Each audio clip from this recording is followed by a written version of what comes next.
Hey everyone, and welcome back to the Above Board podcast, where today we're going to take a deep dive and do like a live therapy session for me, right, Rich? Yes, yeah, right, because I'm so mentally healthy that we feel like I could just make John better somehow. Well, right before we hit record, Rich goes, let's do it, man. Hit the button. Let's do some live therapy. So I thought, what better way to intro that than just call it what it is? It sure is. How are you, my friend? I'm all right, man. You're all looking right. very I'm excited about You're looking vesty with your little finance vest. bro. Finance. Oh, is that like a vest. finance bro look? Is that a finance bro vest? That's It a is. thing? I'm really playing. I'm playing into the character. And I didn't so know I that feel was like a I might thing. as So well. that's like a uniform for finance people? Oh my gosh, you got to Google this. It's hilarious. I'm going to Google it. It is like a blue. I'm not wearing a blue button-down shirt, but like a blue button-down shirt and a vest. That's like. I got to find out from Bro Matt because when we 101. had our call, our update with Matt, I don't recall him wearing a vest. So I'm feeling like, maybe Yeah, we he's were very short. he's anti those trends though. He doesn't like doing. He's trends like that, anti-trend. He's so. anti everything. That's what makes him Yeah. fun. So That's true. we wanted to talk a little bit about perfection today. So those of you that know John, now those of you that are clients of John will probably appreciate the fact that John is a bit of a perfectionist. I mean, when you got a dude taking care of your money, that's a good thing. But sometimes that can also put a little bit of a strain on somebody. And I thought about this quote that I came across from Salvador Dali. Do you know who Salvador Dali was, John? Yeah. Good. Who was he? He's an artist. Thank God. I was going to get nervous if you were like, he was like the kicker for the Rams in 1997.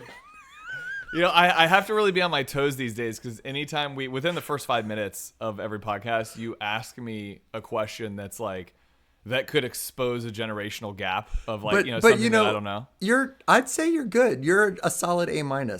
So You Salvador, have to remember, my sister is 8 years older than me, and so Right. I kind of, even though I'm technically an elder millennial, is what, you are. what I'm. You're what's these called an days. X-ennial, which is you're Yes. bordering Generation X, my generation, the great one, and Yes. millennials, which is good. We have a millennial But vice president now, so I mean that's a good thing. Oh, that's true. Yeah, I saw that. Yeah. Yeah. So I grew up with like just like being around her friends, older Yep. kids, listening to music that like I identify with like a different generation. You do. You're of pop culture and stuff like that. You're But, an old soul, John Kennedy, an old soul. I'm feeling old these days. I got a lot more grays. Well, back to Salvador Dali, because, enough about you. Just kidding. He said, have no fear of perfection. You'll never reach it. Salvador dropping all that inhaling of all that acrylic paint brought him some knowledge. So what Salvador, as I used to call him when I knew him back in the 1900s, Sal used to always, say what he's trying to say is that, don't worry about it. It ain't going to happen, and yet we pursue it. There's another old kind of beat down thing that everybody says all the time, and I'm probably guilty of saying it as well. It's about progress and not perfection, but that sometimes feels very unsatisfying.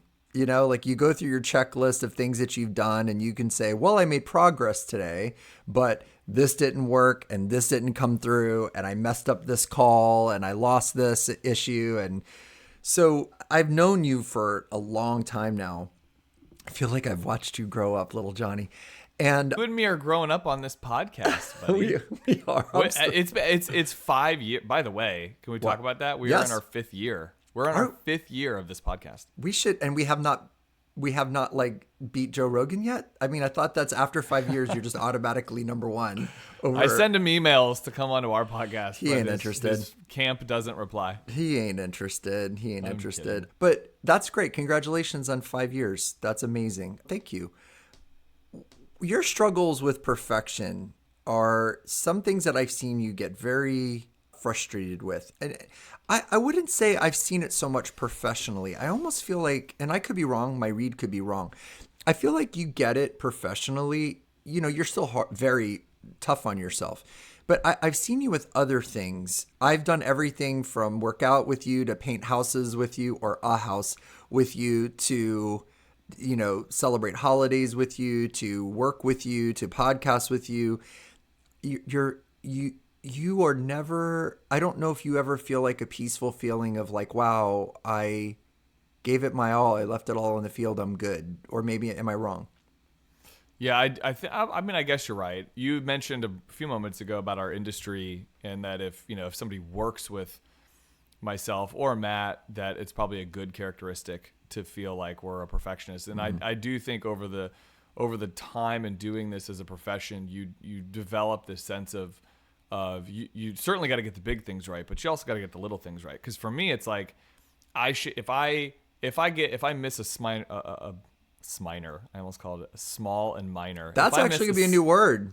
Sminer. Sminer. If I miss a sminer detail in someone's financial plan, or I overlook a detail, just a little one, I always worry like that's going to shake their confidence in the big things that I am capable of doing. And so very mindful to measure twice, cut once, over communicate, make sure, and I think that's like hyper perfectionism. It kind of like lends to that, and it becomes this obsessive thing that you seek that you can't attain, because we're a company created by humans. Like we're humans, like we're going to make mistakes. And so for sure. I think I can relate, if you will, when I am a nurse, but when I was clinical and I was at the bedside, certainly I never wanted to say, well, I mixed that drip. I mean, I got close to the dose. I mean, come on. Don't I get an A for effort? Right. And 1 ml off could be a massive problem. And I took care of children, so it was like milligrams per kilogram per hour. Yeah, yours actually. I let's shift that focus, because that's an even bigger deal. That's life or death. Well, it is, but let's look at perfection from a 10,000 foot view. Let's actually go to like 20,000 feet. Okay, so we'll use medicine as an example, because maybe that is more dramatic for people, right? All right, so a nurse is giving a patient a medication, and we'll make it simple. They're supposed to get two pills, okay, 2 pills, and the nurse delivers 2 pills in the right time, the right dose to the right patient, all of that stuff. Great. So on the surface, you could say, oh, that was perfect, but let's make it more kind of detailed. But the nurse, Rich, me, I went in, I was abrupt. I didn't really talk to the patient that much. I did all my job correct, but I didn't give time for the patient to ask me questions. I didn't greet the significant other that was in the room. I didn't make eye contact. Therefore, it wasn't perfect. So while an aspect of it was correct or accurate, it wasn't perfect. If I have a call with my financial advisor to bring it to your business and for us clients like me, you did everything right. You filed my taxes right, or you did the buys and the sells, and I made 22% return. But you're kind of cold and indifferent when we're talking, and not very warm. Then is that perfect? And I think it's not about trying. I'm not trying to say to be perfect, but it's literally like what is perfection? Is perfection would be there is no error or mistake or negative to anything that you've done, which can also be judged by the person receiving the service or the care. I could say, I remember going out to eat with some friends, and they're very high maintenance kind of people years ago. And I thought our server was amazing. And the wife of the other couple hated the server and was like saying things under her breath. And I was really like, what's wrong with you? And I don't know what it was. They didn't like the service they were receiving. So sometimes we have to understand, I guess, that when we're hard on ourselves, there's a difference between doing your job correctly, i.e. giving the 2 pills right to the right patient, right time, right dose, all that stuff, and, above and beyond. And I wonder if, like we said, progress, not perfection, but I guess it's hard for me to say just make a good effort, because then I feel like we're in participation trophy world, which you and I think is disgusting. But I think there should maybe be something to be said for you're doing things with intention, and the right intention, your intention and your heart and your effort, which leads you to do something correctly, but to understand that there's always going to be something that wasn't, a 10 out of 10. And that's hard for people, I think, to accept, because we live in a society where, now we have AI, right? So now there's, hey, your facts should be perfect. Your paper should be perfect. I love when I write something and somebody goes, "Did you write this?" And I'm like, "Yeah, who else would have written?" "Oh, it's good. I thought maybe you used Chat GPT." And I'm like, "No." And then I wonder, should I have used Chat GPT? Would it have made it better? So yeah, I wonder if it's how we look at it, Can I ask a question? I want to put the focus on you for a moment as a public figure, a public speaker. And actually, so I'm gonna look at both your professional lens and your personal lens. So as a public speaker, you get, there's a rating system. I've heard you talk about it before. Yeah. You could come out with a 9.4 out of 10, and I've seen you come back from a big speaking engagement and you're frustrated that it wasn't a 10 out of 10, which is almost impossible to achieve. And I also see on a personal level, if you don't mind me sharing, these last like several weeks, like you're on a very strict fitness regimen at the moment. Mm-hmm. And, making a lot of significant progress on that regimen, but you didn't really see the needle move like week over week. And you seemed so frustrated, even though you're doing all the inputs, you're doing all the right things. I mean, like that. See, I worry that for me professionally, I suffer from this perfectionism and then it spills into my personal life. And how do I manage that and cope with that? And I think like we're not that different. Most people listening to this are not that different. I think we all kind of like fall victim to this a little bit. So I'm asking you out of curiosity, like, how are you coping with those things? Obviously, like we had a good conversation about some of the personal stuff and like the fitness gains that you're making, but like how are you coping with that feeling of perfectionism? Yeah. It's something I struggle with as well. Here I am often in a job role where I think I might have said this on other podcasts. Anybody who works that's listening to this, you at some point have a review, whether it's quarterly or yearly.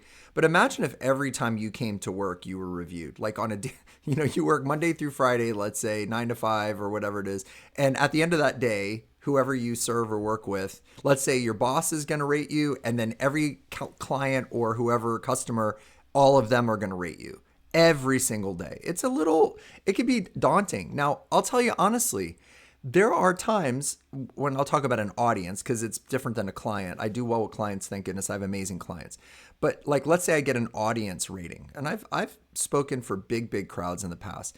I think in my career, 4 or 5 times, and we're talking over hundreds and hundreds and hundreds of events, scored up a 10 from the audience, where everybody that rated me gave me a 10. Now that means everybody that rated me. There could have been people that didn't rate me, that didn't like me. But so that's happened a handful of times. We're talking over, let's say, 1,000 speeches, right? But then there's been times, like you said, where I'll get like a 9.89, 9.87, which you should be really happy with, which is great. But then there's that little part of my brain that if I go to the comments and I see best speaker, amazing, amazing, amazing. Seen this before, he needs new material. What? So there's always that. And then it's just, I've gotten to the point, and I'll bring this back around, where I don't read comments anymore, because I realize that they're not helpful, good or bad. Saying that somebody is the best you've ever is great, but what does that give me? That's just an opinion, and it's very sweet and it's kind, and it means the world to me. But, what does it accomplish? How do I get better from that? And I've seen this speech before, he needs new material, isn't helpful, because I have several talks that I give. It just so happens you were at a conference where I did this particular talk, and now you're at a different conference where I happen to be doing the same one. My point is that I think it's about expectations, and it's about not lowering our expectations, but changing our expectations. So I've gotten to the point that for me, a successful job, when I do my job, is when I have a conversation with at least one person who says that they were able to take away from what I talked about and get better, or that it gave them a different perspective. So I'm really looking for an N of 1. And I know that sounds maybe a little dumb, and that might not be applicable to everything. But I think what I've done is I've changed my expectation from the number rating that I get, because it's so volatile and doesn't really tell you a lot, to do I feel like I've made an impact? Did the client say this really helped, or I was in the back of the room and people seemed really engaged and wow, we really needed that today. Or somebody comes up to me with tears in their eyes and says, I was thinking of quitting and now I feel, whatever. And I'm not trying to pat myself in the back and say that happens like every day of my life. I'm just saying that. So I think it's about expectation. So if we brought it to like you, or people that maybe have a client or a business, or you're pest control, or you're a car cleaning company, or you're a physician, or you're a lawyer, are you making differences? Are you having positive impact? And maybe making that our expectation. Am I having an impact on people and making something better for somebody? Any job where you make something better for somebody, whether you're making their lawn look better, you're getting rid of bugs, you're helping them make more money, you're helping them get healthier, more fit, or painting their house, whatever it may be, that is the replacement for perfection. That being said, I'd have to say to you that you brought up like the fitness and the health. Hit me with thing. that therapy. Hit me. Yeah. No, I'd have to say to you with the fitness and the health thing, that goes to a much deeper issue. And I think you might have this as well, where I constantly struggle with feeling like I'm not enough.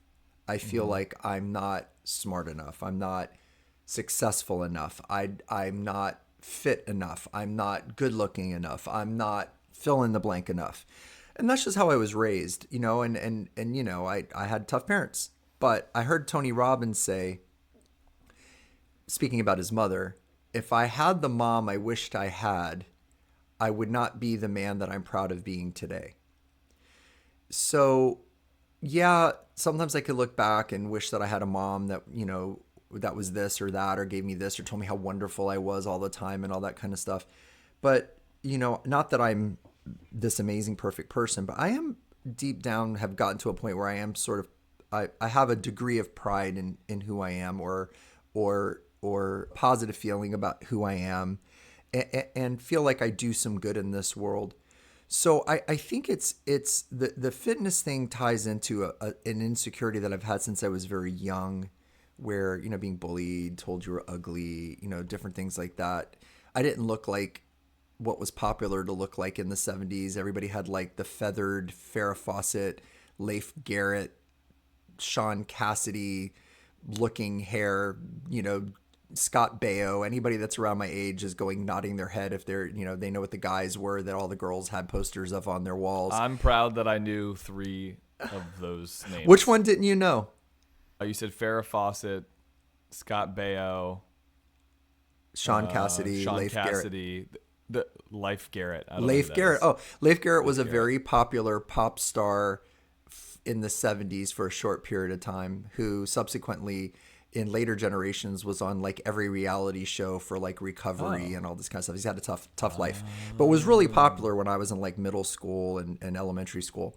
Anyway, my point is I had curly hair, big nose, all this kind of stuff. That look got popular. Like I missed that boat. like if I was that look got like popular later on when it was like considered kind of cool to look that way. My point is, I think that's what it's tied to. So I wonder if I rambled, and I apologize to our listeners. I wonder if sometimes our frustration with perfection is tied to some of the things that we're insecure about. Well, you used the word pride in terms of like being proud of yourself for like a certain scenario or whatever. And actually, right before you said that, as you were talking, I was thinking about that word in how I try to tell myself, like, okay, I'm proud of that interaction that you had. It was a big conversation. I'm proud that I was able to handle it that way. I most of the time, what I realize when I look back and reflect on like a conversation or a meeting or how I could have prepared better or something, that like it didn't end up being perfect, but I'm proud of how I handled it in that moment or whatever. Right. And so I was thinking of the word proud as you were talking about it, and then you used it, which I was glad to hear, because that's one of the ways that I think I cope with it, is to try to have that dialogue of like, hey, you know what, I'm proud of that. Or, I have an interaction with somebody on my team or a client, just like whatever it is, and I didn't handle it well, and I reflect on it, and unfortunately, like most people, I beat myself up more for those things. But I am trying to recognize like internal dialogue of like, hey, John, like like that was good, you handled that well. How would you have done it differently? Maybe X, Y, Z next time, but we're learning and we're growing and we're getting better. I love that. I love that. And I want to interject something because I'm going to forget. So I apologize because you were about to say something. So finish your sentence and I'll remember what I was going to say. I'm sorry. So you were saying. No, I got it. I know what I was going to say. You go. No, go. Well, I wanted to talk about the Mitch Matthews podcast from a couple weeks ago. I was very, very proud to have him on the podcast. He's an amazing guest, has an incredible podcast, the Think, Dream, Do podcast, which I was a guest on as well on his show. And anyway, so he comes on the show. He talks about a couple things that I really loved. One was a quote that he uses a lot, which is "Be one place well." Wow. So the idea of just being present in that moment and just be one place well. Like, and for me, I could translate that 1,000 ways, especially with my kids, my family. But he used this term in our dialogue that I hadn't really heard before, and he said that he was a recovering perfectionist. And I was like, wow, can you explain that more? Let's talk about that a little. I want to know what that means for you. And we talk about it on the podcast. It was, 2 episodes ago from this one. So I guess it would have been episode 140. Oh, it doesn't matter. I don't even actually know off the top of my head. But he talks about being a recovering perfectionist. And here's the irony in all this. So I accidentally put, like, normally when we do podcasts, we pre-record them, of course, and then we schedule them out. And I posted this one instead of scheduling this one. So like it didn't in let's say normally our cadence is like we share our podcast every Wednesday. This went Thursday following a podcast that had just aired on Wednesday, the day prior. And I was like, oh no. Like I actually had a couple people reach out to me and they're like, hey, I love that podcast. And I was like, what are you talking about? And like I was like, how do you know about that? And then I realized that we published it. And at first I was so just like really beating myself up, like, gosh, I that didn't execute the way I wanted to. And because I was so proud to have Mitch on the show, I think like I really wanted it to just be perfect. Wanted to get him his marketing collateral, the sound bites, get everything scheduled on social media at the same time. All that stuff. I just wanted it to be perfect. Of course. And it didn't end up that way. But the irony was like, one of the things I do is I'll do it on like 2.5 speed, but I'll listen to the podcast just to listen for like, is there any post edits that we missed? For the show. So I listened to it.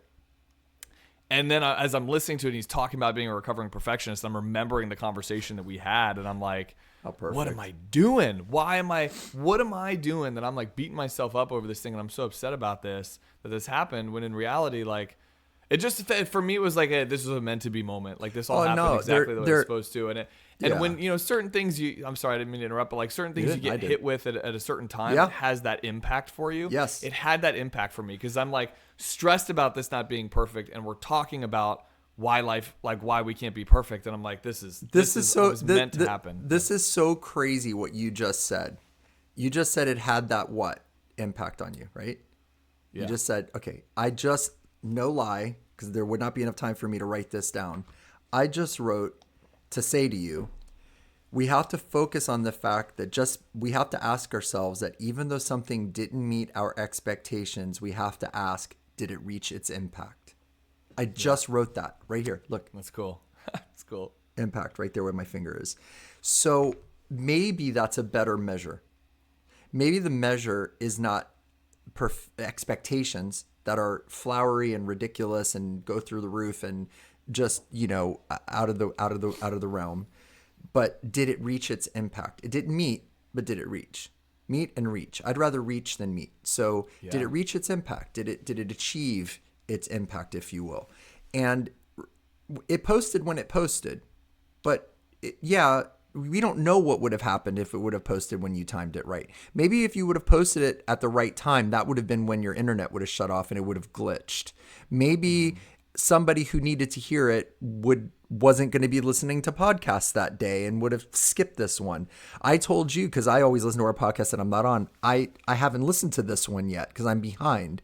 So you never know. And I love that you wrote that. And what I was going to say to you was, when I was trying to make sure not to interrupt you, and I didn't want to forget it, but I rewrote it down.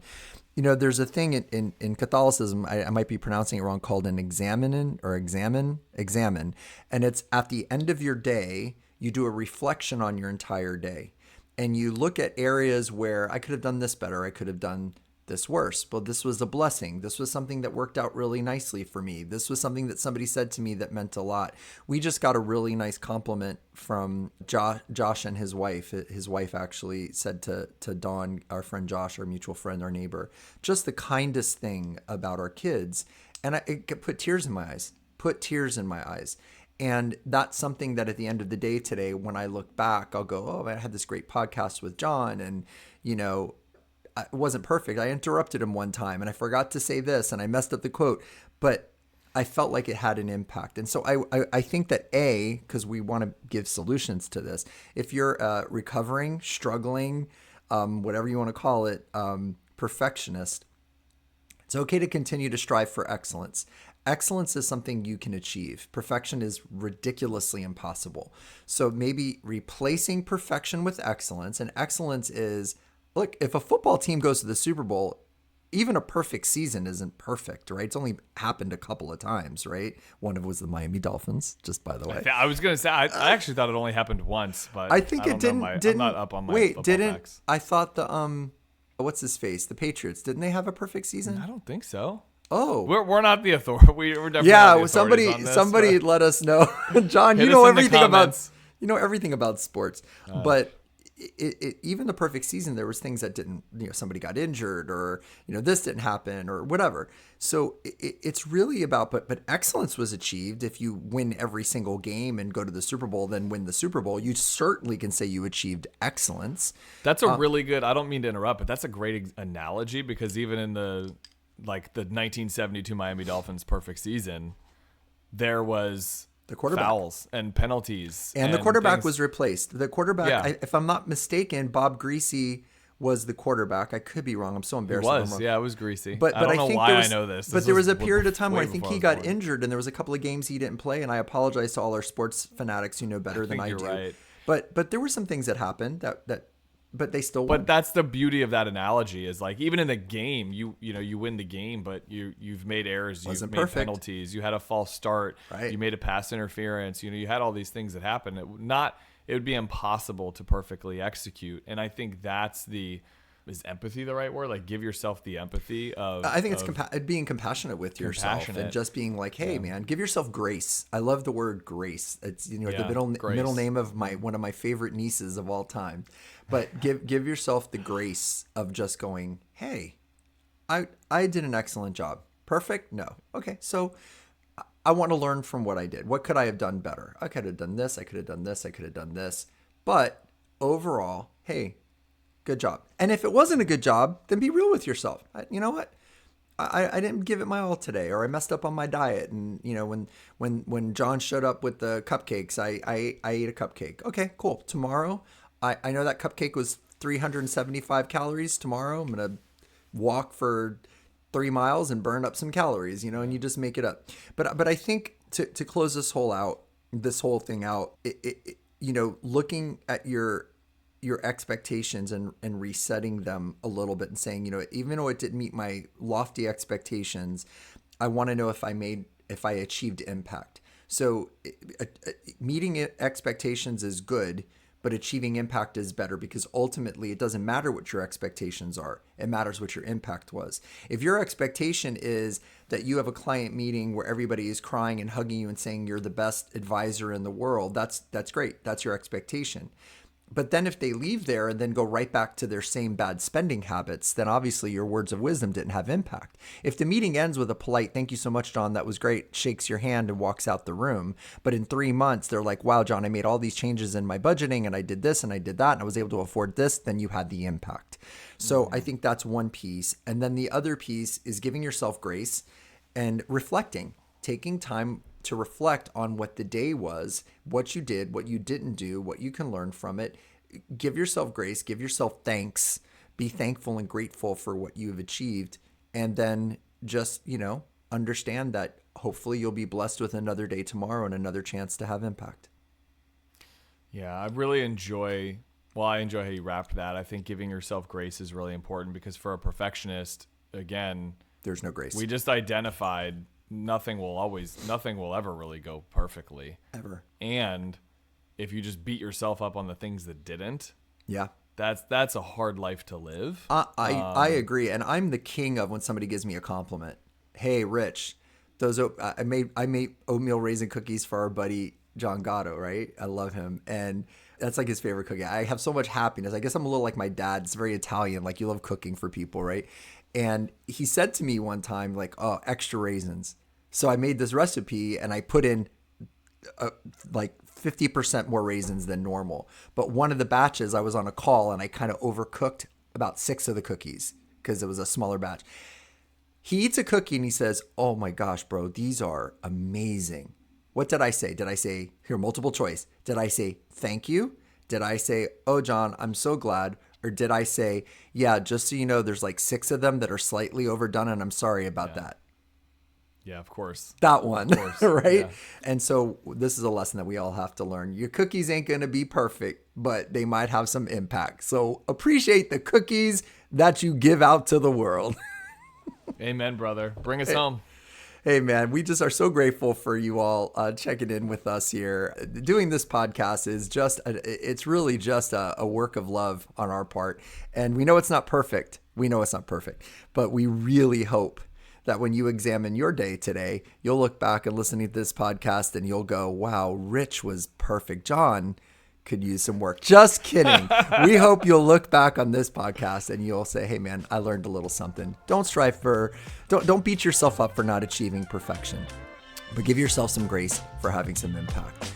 On behalf of us and all of you, we just want to say thank you. Thank you for listening. Thanks for making us part of your life. Thanks for 5 years of doing this. And until the next time, you have an impactful day.